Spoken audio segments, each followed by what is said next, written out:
Ah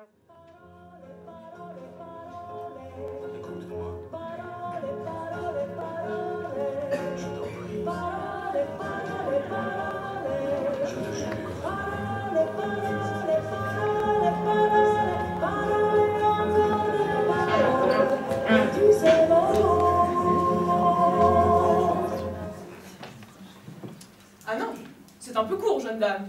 On aurait pu dire, oh Dieu, dire des choses, des blâmes, en variant le ton, par exemple. Tenez, agressif. Moi, monsieur, si je faisais de telles promesses, il faudrait sur le champ que je les tenasse. Amical. Mais vous savez bien que les promesses n'engagent que ceux qui les reçoivent.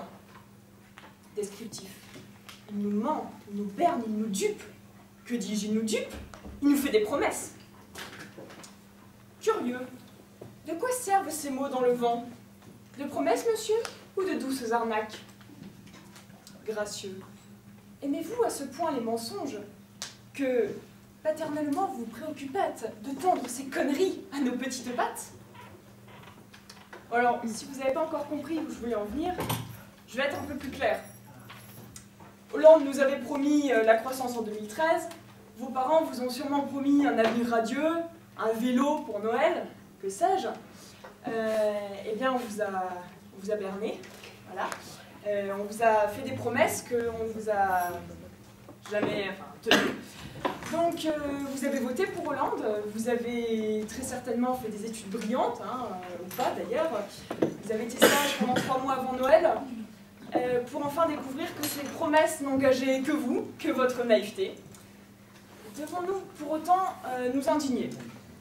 Non. Je vais vous démontrer aujourd'hui que les promesses n'engagent effectivement que ceux qui les reçoivent, et je vais même vous démontrer qu'il faut s'en réjouir.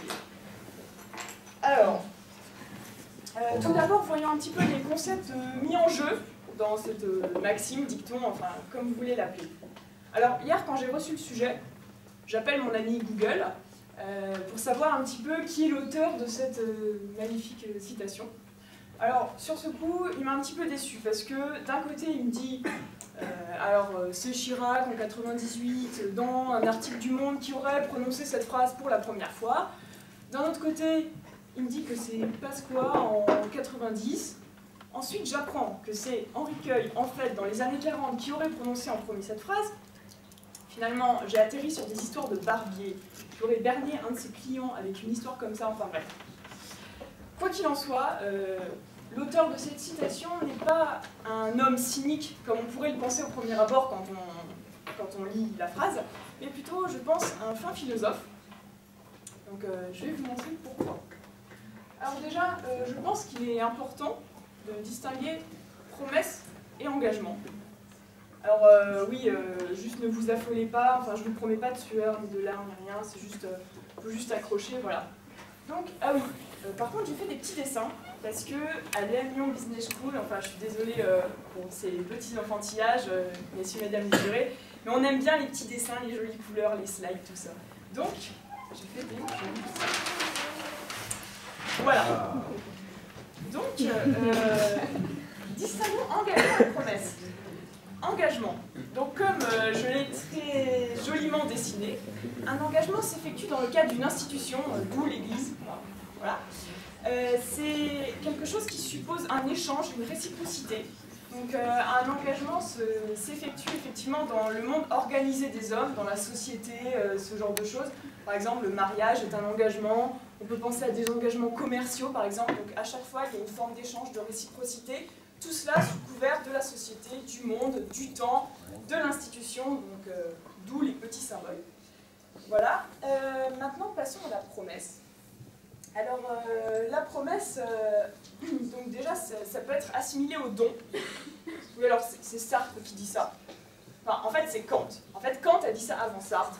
Mais c'est un peu comme l'histoire de Chirac, Pasqua, Queuille, le Barbier. En fait, on ne sait pas trop qui a commencé, ni quoi, enfin bref. Toujours est-il que je veux dire que c'est Sartre, parce que c'est plus sympa que Kant. Kant, c'est un petit peu austère, et puis bon, c'est plus made in France, enfin bon, voilà, c'est plus dans l'air du temps. Donc, la promesse, c'est donc quelque chose qui serait assimilé au don, c'est unilatéral, hein, comme j'ai voulu le montrer avec cette flèche. Donc, en fait, quand on promet quelque chose, contrairement à l'engagement, Ce qui compte, c'est que ce soit moi qui promette la chose. Voilà, c'est pas ce que je promets qui est important, c'est le fait que moi je vais le promettre à autrui. Ce qui compte pour autrui, c'est que moi je fasse cette promesse, que je donne ma parole. A priori, cela devrait lui suffire, en fait, il n'y aurait pas besoin que je réalise pour de vrai la promesse. A priori, dans une pensée plus philosophique. Donc, je ne sais pas si vous me suivez, mais normalement, au début de l'exposé, vous devriez penser ceci. Donc, celui qui ne tient pas sa promesse est effectivement quelqu'un de détestable, à qui on ne peut pas faire confiance, quelqu'un de méchant, un politicien véreux, je ne sais pas. Mais celui qui a cru, c'est surtout le pigeon. Voilà. Donc ça, c'est ce que vous pensiez sûrement au début. Maintenant, j'aimerais que vous pensiez ceci, que celui qui ne tient pas sa promesse est finalement quelqu'un qui a fait l'acte de donner sa parole, ce qui est merveilleux.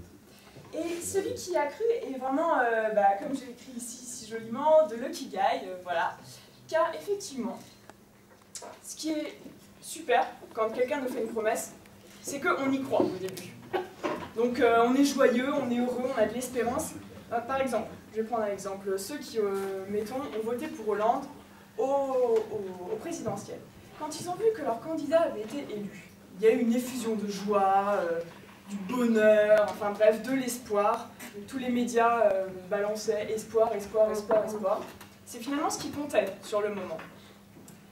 De la même manière, dans un couple par exemple, si un amant dit à sa douce, à sa belle, enfin, qu'il l'aimera jusqu'à la fin des temps, ce qui compte pour la belle en question, c'est qu'il lui ait promis quelque chose. En fait, c'est que lui, son amant, lui ait promis cela. Et c'est cela qui va faire toute sa joie.